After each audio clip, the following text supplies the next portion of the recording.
कार्यक्रम के पुण्यार्चक हैं श्रीमती सुगंधी बाई, श्री विजय कुमार जी, श्रीमती कमलेश, श्री संतोष कुमार, श्रीमती मीना जी, श्री प्रमोद कुमार जैन, श्रीमती श्वेता, श्री नवीन कुमार, श्रीमती कविता जी, शैलेश, सपन, अमन, हर्षित, कुहू, अंशिका, पीहू जैन, श्रीमती सुरेखा, श्री सुभाष कुमार जैन, अंशिका जैन एवं समस्त परिवार बहेरिया वाला, निवासी सागर मध्य प्रदेश एवं नारायणपुर छत्तीसगढ़।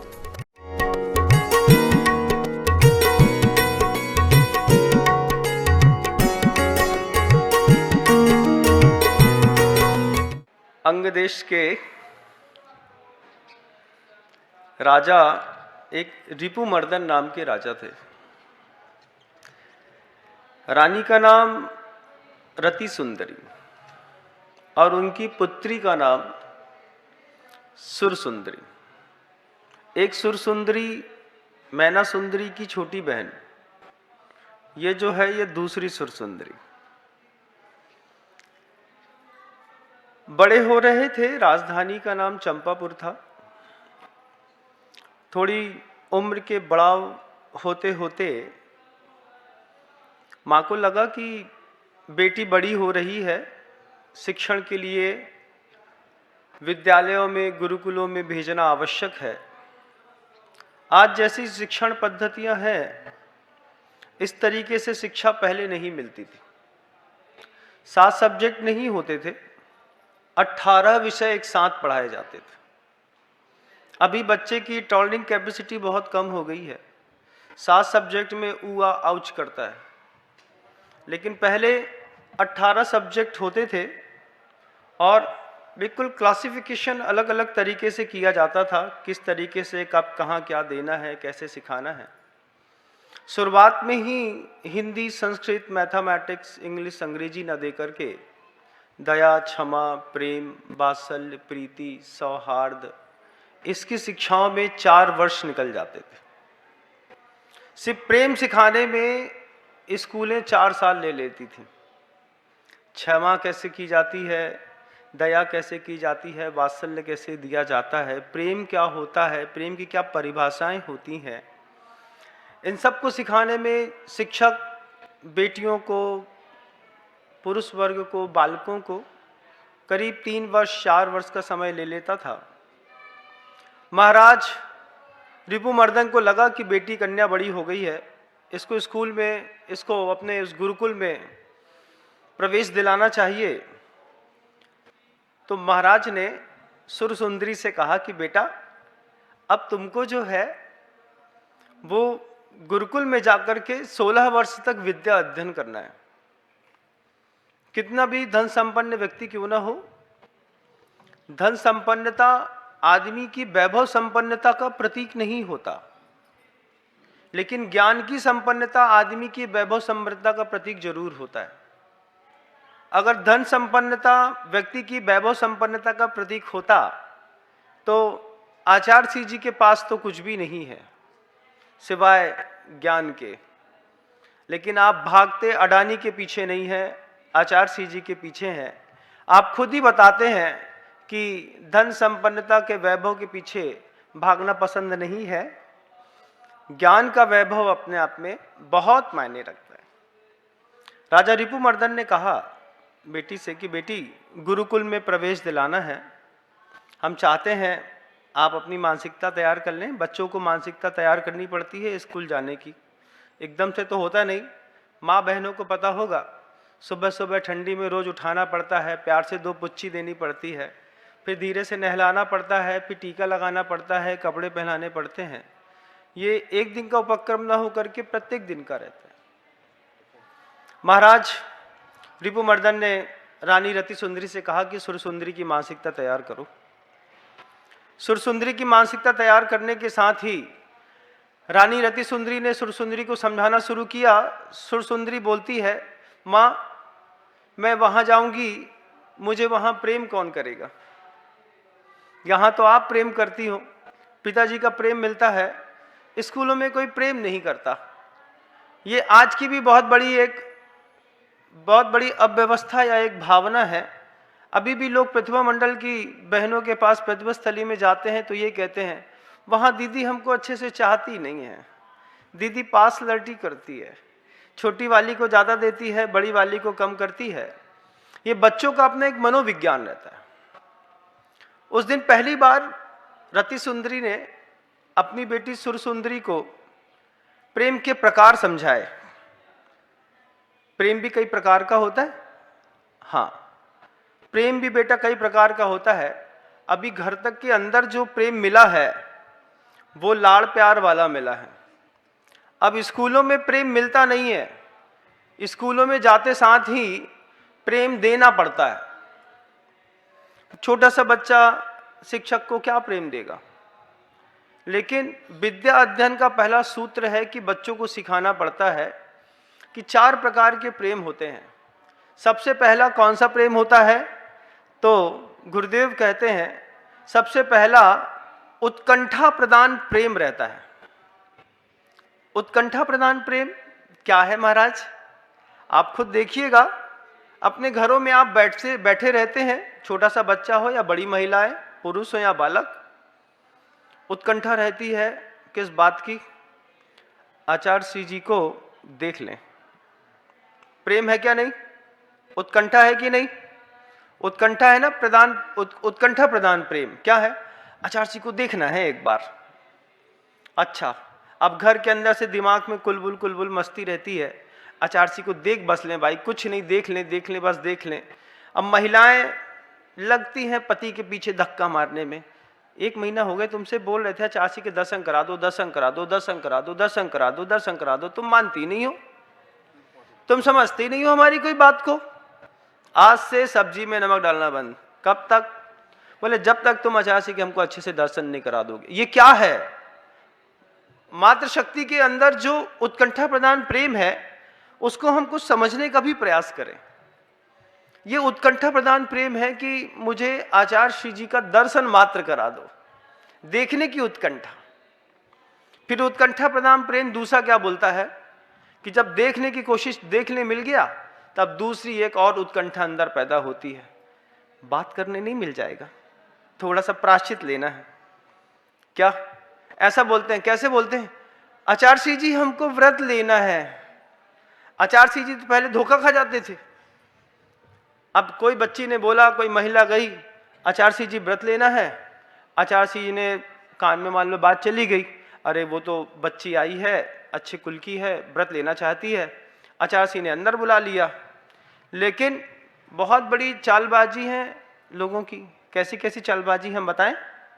ऐसी गजब की चालबाजी, दूर से तो चिल्ला के बोला आचार्य श्री व्रत लेना है, पास गई, सीपल चढ़ाया, आचार्य जी को खूब अच्छे से देखा।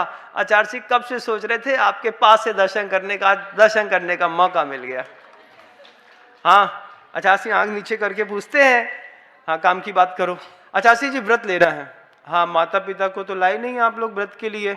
आचार्य जी वो वाला व्रत नहीं लेना है, नमोकार मंत्र के व्रत लेना है। ये क्या है? चालबाजी। व्रत लेने का मतलब क्या होता है? इनने व्रत ले लिए हैं, इसका मतलब क्या है कि आदमी की सामान्य से धारणा जाती है कि इन्होंने ब्रह्मचर्य व्रत ले लिया होगा, इसलिए बोले महाराज जी इनका व्रत है। अब पता चले इनका व्रत काय को है, अष्टमी को है, 14 को है, पंचमी को है, नमकार मंत्र को है, कर्म दहन को है, काय का है, ये तो हमारे अंडरस्टूड वाली बात है, हम सब चीज नहीं बताई जाती है। उत्कंठा प्रदान प्रेम आपको पहले दर्शन करने के लिए प्रेरित करता है। आपके दर्शन अच्छे से हो जाएं तो वो उत्कंठा प्रधान प्रेम आपको बात करने के लिए प्रेरणा देता है। बात करनी है, चाहे कुछ हो जाए। अब बात हो गई, दर्शन हो गया, अब घर चलो। अभी थोड़ी, अबे तो आए हैं, 1 महीना में तो पति को जैसे तैसे मनाओ हो तो कहा भाई 12 बजे घर चल जाएं। पति बोलता है, पति धार्मिक है मान लीजिए, तो बोलता है चले, हो गया दर्शन? अभी नहीं, अभी नहीं, एक बार तुम अंदर जाके आचार्य जी के पैर तो छुआओ, और छू करके हमारे माथा में आचार्य जी के पैर की धूल मिट्टी लगा दो, उसके बाद सोचत घर चलवे के लाने। ये उत्कंठा है, एक के बाद दूसरी, दूसरे के बाद तीसरी, फिर चौथी खड़ी होती है।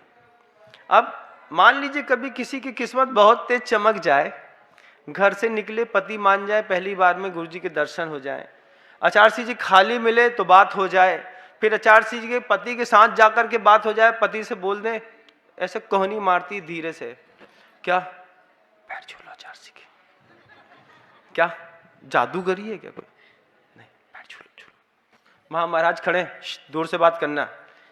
महाराज जी 800 किलोमीटर दूर से आए, हम और नमक को त्याग है महाराज जी, हमने 3 साल से फल नहीं खाए, जब हमें कसम खा ली थी जब तक हमारे जय आचार्य को पैर न छू ले हैं और हमारे माथा में हाथ न लग जाए है तब तक हम उपवास है महाराज। अब महाराज धर्म संकट में, उत्कंठा प्रदान प्रेम है बंधुओं, महाराज धर्म संकट में क्या करें। महाराज बोलते हम कुछ नहीं जानते। इतनी देर में महाराज उते देखो, इतनी देर में तो हाथ डाल के आचार्य को पैर छू के माथा में अच्छे से रगड़ दिया, अब ठीक है। अब क्या हो गया, ये उत्कंठा प्रदान प्रेम पहले दर्शन की इच्छा पैदा करता है, बाद में बात करने की इच्छा पैदा करता है, फिर स्पर्श की इच्छा पैदा करता है, उसके बाद आहार दान की इच्छा पैदा करता है, और उसके बाद कभी भी ना बिछड़ने की इच्छा पैदा करता है बंधु। रानी रति सुंदरी अपनी बच्ची से, सुरसुंदरी से कहती है कि गुरुकुल में जाना तो गुरुओं को सबसे पहले उत्कंठा प्रदान प्रेम से भावित करने का प्रयास करना। और शायद गुना की पाठशाला की बेटियों को ये बात शायद बचपन से उनकी घुटी में पिला दी गई थी कि उत्कंठा प्रदान प्रेम की बहुत कीमत होती है, और इसका ये परिणाम है कि आज 125 से ज्यादा बहनें आचार्य श्री के चरणों में समर्पित हैं। बहुत बड़ी बात होती है, जिस गांव में गुरु ने कभी पैर न रखा हो, उस गांव में हर घर के परिवार के सदस्य का एक ऐसी सौगंध जैसे खाली हो कि अगर हमारे हिस्से में बच्ची पैदा होगी तो हम आचार्य के चरणों में आजीवन चढ़ा करके अपने आप को कृतकृत्य महसूस करेंगे। हर घर से एक बच्ची धीरे धीरे धीरे करके निकलती चली जा रही। उसके पीछे का कारण है, माँ ने जन्म से सिखाया, बेटा उत्कंठा प्रदान एक प्रेम होता है। फिर दूसरा प्रेम गुरु के साथ, इसमें 2-3 साल निकल जाते हैं उत्कंठा प्रदान प्रेम में। जीवन कैसे डेवलपमेंट होता है गुरु के साथ, क्योंकि आपने सूत्र तो सुना है, कौन सा, वो मोक्ष जाने वाला, लेबा आबू वदेरंड वदग्नि शिखावच्च, सुना है ना, कौन सा है, आविद्य कुलाल चक्रवत व्यपगत लेपा लाबू वदेरंड वदग्नि शिखावच्च। आदमी ऊपर उठना चाहता है, हाई जंप मारना चाहता है। कैसे, आविद्य कुलाल चक्रवत, जैसे कुम्हार ने अपना पूरा चक्र घुमा दिया, घुमाते वक्त बीच में रखी मिट्टी में हाथ भी लगाता है तो मिट्टी स्वभाव से ऊपर उठती है। आविद्य कुलाल वद चक्रवद व्यपगत लेपा लाबू वदे रंड वदग्नि शिखावच्च, जैसे अग्नि की शिखा स्वभाव से ऊपर उठती है। जैसे अरंडी के फूल को तोड़ा जाए तो बीज छिटक कर के स्वभाव से ऊपर उठता है, जैसे मिट्टी स्वभाव से चक्र में चढ़ी हुई मिट्टी ऊपर उठती है, ठीक वैसे ही व्यक्ति के अंदर एक उत्कंठा रहती है कि मुझे अपने जीवन का विकास करना है, ऊपर उठना है। अब ऊपर उठने के लिए साधन क्या है? ऊपर उठने के लिए संसार में कोई भी प्राणी है और किसी भी धर्म का है, ऊपर उठने के लिए 2 साधन उसको जरूरत पड़ती है। एक भगवान चाहिए पड़ते हैं और एक भगवत सत्ता प्राप्त गुरु चाहिए पड़ते हैं। तो प्रभु तो मौन रहते हैं, बोलते नहीं, बात नहीं करते, लेकिन श्रद्धा की अनेकों बातें मंदिरों में भगवान के सामने बैठ करके की जाती हैं और उसके परिणाम निकलते हैं। प्रतिमा भी अपने आप में कई प्रकार की होती है, सबका बहुत अद्भुत अद्वितीय वैभव है। ऊपर उठने के लिए 2 चीजें आवश्यक हैं, सबसे पहले भगवान और दूसरी भगवत सत्ता प्राप्त गुरुदेव। आपके जीवन में 2 में से क्या है, अपने अंतर्मन में टटोलिएगा।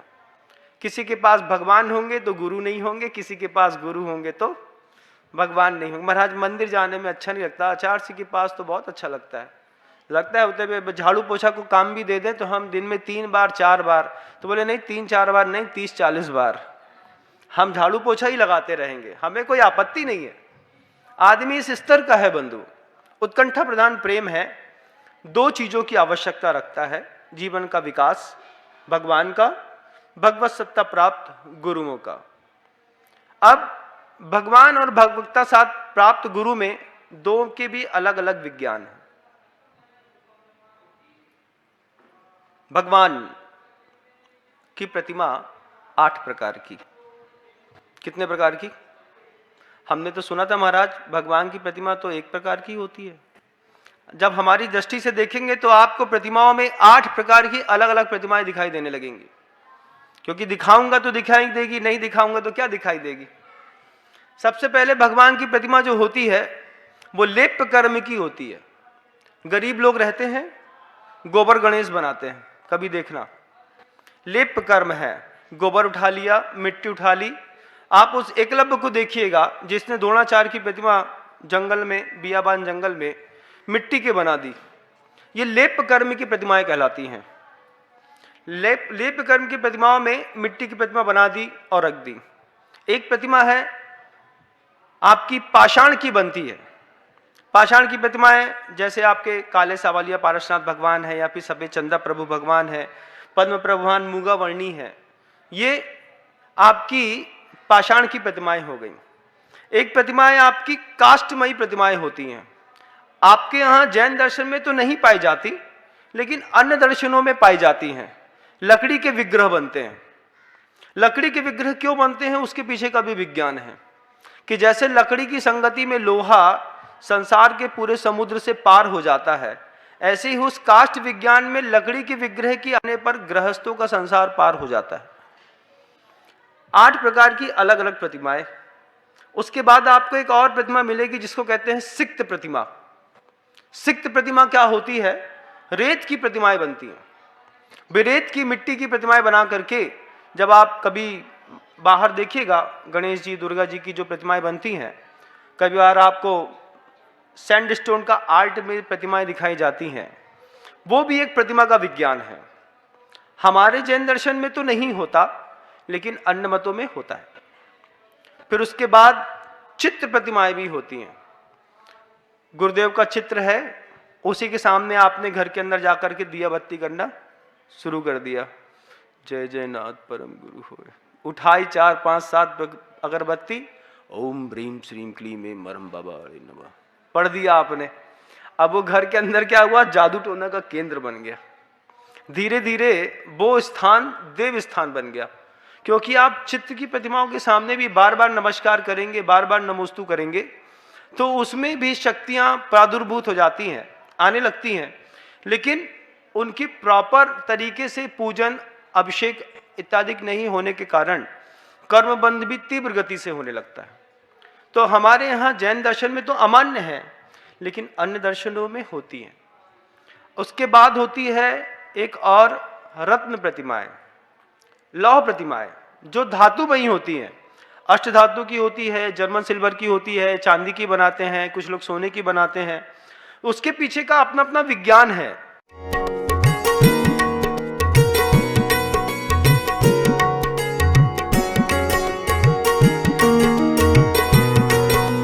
इस कार्यक्रम के पुण्यार्चक थे श्रीमती सुगंधी बाई, श्री विजय कुमार जी, श्रीमती कमलेश, श्री संतोष कुमार, श्रीमती मीना जी, श्री प्रमोद कुमार जैन, श्रीमती श्वेता, श्री नवीन कुमार, श्रीमती कविता जी, शैलेश, सपन, अमन, हर्षित, कुहू, अंशिका, पीहू जैन, श्रीमती सुरेखा, श्री सुभाष कुमार जैन, अंशिका जैन एवं समस्त परिवार बहेरिया वाला, निवासी सागर मध्य प्रदेश एवं नारायणपुर छत्तीसगढ़।